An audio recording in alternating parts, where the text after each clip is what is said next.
Hello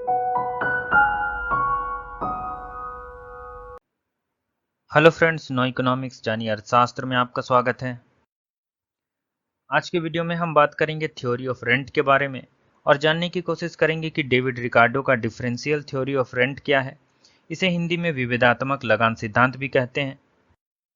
पर इससे पहले कि हम डिफरेंशियल थ्योरी ऑफ रेंट के बारे में बात करें, मैं आपको बतला देना चाहता हूं कि मैंने रेंट क्या है, थ्योरी ऑफ रेंट के अजम्पशंस क्या है, रिकार्डो का स्कार्सिटी थ्योरी ऑफ रेंट या दुर्लभता लगान सिद्धांत क्या है, उस पर पहले ही एक वीडियो बना दिया है। अगर आपने पिछला वीडियो नहीं देखा है तो उसका लिंक मैं डिस्क्रिप्शन में दे रहा हूं, आप वहां से उस वीडियो को देख सकते हैं। चलिए अब बात करते हैं डिफरेंशियल थ्योरी ऑफ रेंट के बारे में। लगान के विभेदात्मक सिद्धांत को समझाने के लिए डेविड रिकार्डो ने एक ऐसे द्वीप की कल्पना की जहां भूमि अलग अलग किस्म की है। अलग अलग किस्म का मतलब है कि भूमि की उर्वरता में अंतर है और भूमि के हर अलग अलग किस्म में फसल के कुल उत्पादन में अंतर पाया जाता है। कल्पना कीजिए कि 3 तरह की भूमि है, ए, बी और सी। ए किस्म की भूमि सबसे अधिक फर्टाइल या उपजाऊ भूमि है। इसके बाद बी किस्म की भूमि है जो ए किस्म की भूमि से कम उपजाऊ भूमि है, और सी किस्म की भूमि सबसे कम उपजाऊ भूमि है। आप देख सकते हैं कि ए किस्म की भूमि में 50 केजी फसल का उत्पादन होता है। अगर मान लें कि 5 रुपये प्रति केजी फसल की कीमत है तो कुल उत्पादन की कीमत 250 रुपये होती है। अगर 100 रुपये उत्पादन की कुल लागत है तो यहाँ लागत के ऊपर की सारी आय यानी 250 माइनस 100 इज इक्वल 150 लगान या रेंट होगा। ठीक इसी तरह आप बी प्रकार की भूमि में भी देख सकते हैं कि अगर 30 केजी कुल उत्पादन से 30 इंटू 5 इज इक्वल 150 रुपये की आय होती है और 100 रुपये की उत्पादन की कुल लागत है तो रेंट 50 रुपये यहाँ पर होगा। सी प्रकार की भूमि जो सबसे कम उपजाऊ भूमि है, यहाँ 20 केजी का कुल उत्पादन हो पाता है और 5 रुपये प्रति केजी की दर से 100 रुपये कुल आय की प्राप्ति होती है। अगर उत्पादन की कुल लागत 100 रुपये है तो यहाँ कुल उत्पादन से आय और कुल लागत आपस में बराबर हो जाती है और 100 माइनस 100 इज इक्वल 0, यानी सी प्रकार की भूमि में कोई लगान उत्पन्न नहीं होता है। सी प्रकार की भूमि मार्जिनल लैंड या सीमांत भूमि है। चलिए इसे एक डायग्राम की मदद से समझते हैं। आप देख सकते हैं कि ए किस्म की भूमि में कुल उत्पादन ए बी सी डी के बराबर है, जबकि बी किस्म की भूमि में डी ई एफ जी के बराबर कुल उत्पादन प्राप्त होता है और सी किस्म की भूमि में जी एच आई जे के बराबर कुल उत्पादन प्राप्त होता है। अगर उत्पादन की लागत हर किस्म की भूमि में एक समान है तो रिकार्डो के अनुसार लागत के ऊपर जो भी अतिरेक या सरप्लस होगा वह रेंट या लगान होगा। इसका मतलब है कि अगर ए के एल डी कुल लागत है तो इसके ऊपर प्राप्त अतिरेक के एल सी बी ए किस्म की भूमि पर लगान कहलाएगा। ठीक इसी तरह बी किस्म की भूमि में एल ई एच एफ के बराबर लगान की प्राप्ति होती है और सी किस्म की भूमि में जहां उत्पादन लागत और उत्पादन बराबर है, किसी भी प्रकार का लगान उत्पन्न नहीं होता है। यह भूमि सीमांत भूमि कहलाएगी। चलिए दूसरे डायग्राम की मदद से रिकार्डो की विभेदात्मक लगान या डिफरेंशियल रेंट को समझने की कोशिश करते हैं।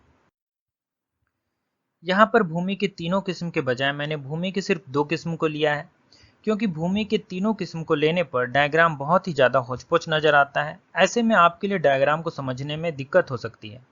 यहाँ पर मैंने भूमि के 2 किस्म ए और बी को लिया है। अभी के लिए कल्पना कीजिए कि भूमि ए ज़्यादा उपजाऊ भूमि है जबकि भूमि बी सीमांत भूमि है, और इस डायग्राम में यह ए प्रकार की भूमि को बतला रहा है और यह बी प्रकार की भूमि को बतला रहा है। आप देख सकते हैं कि डायग्राम में ओ वाई एक्सिस में कीमत और लागत को दिखलाया गया है, जबकि ओ एक्स एक्सिस में उत्पादन मात्रा को दिखलाया गया है। ए प्रकार की भूमि में संतुलन ई बिंदु पर है जहां उत्पादन मात्रा ओ एम और कीमत OP1 निर्धारित होती है। आप देख सकते हैं कि ई बिंदु पर उत्पादन की प्रति इकाई लागत EM है और कीमत OP1 के बराबर है, यानी कीमत और उत्पादन लागत OP1 और EM आपस में बराबर है। इसका मतलब है कि शुरू में जब ए प्रकार की भूमि पर उत्पादन किया जाएगा तो उस पर भी कोई लगान उत्पन्न नहीं होगा, हालांकि ए प्रकार की भूमि अभी सबसे उपजाऊ भूमि है। पर जैसे जैसे जनसंख्या में वृद्धि होगी और फसल की मांग बढ़ने लगेगी, एक प्रकार की भूमि पर और भी सघन कृषि होने लगेगा, तब उत्पादन OM से बढ़कर OM1 हो जाएगा। तब अत्यधिक मांग की वजह से कीमतें भी बढ़ेंगी और कीमत OP1 से बढ़कर OP2 हो जाएगा। जब कीमत OP2 हो जाएगा तो हमें नया संतुलन I बिंदु पर मिलेगा, जहां F M1 प्रति इकाई लागत है और कीमत M1I या OP2 के बराबर है।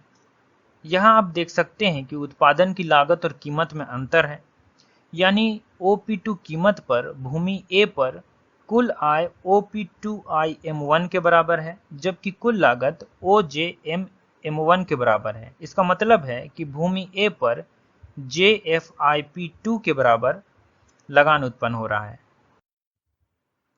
अब अगर ए किस्म की भूमि का संपूर्ण प्रयोग कर लिया गया है तो उत्पादन कार्य बी किस्म की भूमि पर भी किया जाने लगेगा।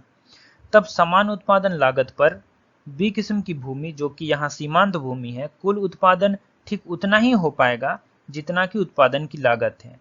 यानी संतुलन यहाँ ई बिंदु पर है, जहाँ EN प्रति इकाई लागत और प्रति इकाई कीमत OP2 आपस में बराबर हैं। रिकार्डो के अनुसार लगान केवल उसी भूमि पर उत्पन्न हो सकता है जहां कीमत उत्पादन की प्रति इकाई लागत या औसत लागत से अधिक हो। रिकार्डो के अनुसार भूमि का अतिरेक ही लगान है। रिकार्डो का मानना है कि लगान या रेंट वस्तु की कीमत में कोई प्रभाव नहीं डालता है। इसका मतलब है कि कृषि उत्पाद की कीमत अगर ऊंची है तो इसका कारण लगान नहीं हो सकता है। ठीक इसके उलट भूमि पर लगान इसलिए उत्पन्न होता है क्योंकि फसल की कीमत अधिक है। यानी फसल की कीमत लगान को तय करती है, ना कि कीमत लगान को तय करती है। मेरे ख्याल से आपने रिकार्डो के लगान सिद्धांत को अच्छे से समझ लिया है। यहाँ पर मैंने रिकार्डो के लगान सिद्धांत की कुछ आलोचनाओं को लिख दिया है। आप वीडियो को पॉज करके इन आलोचनाओं को देख सकते हैं।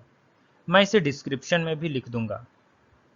अगर आपको वीडियो पसंद आए तो इसे लाइक कीजिए, शेयर कीजिए और हमारे चैनल को सब्सक्राइब कीजिए, क्योंकि जब भी आप हमारे चैनल को सब्सक्राइब करते हैं, इससे हमें बड़ी प्रेरणा मिलती है नए वीडियो बनाने में।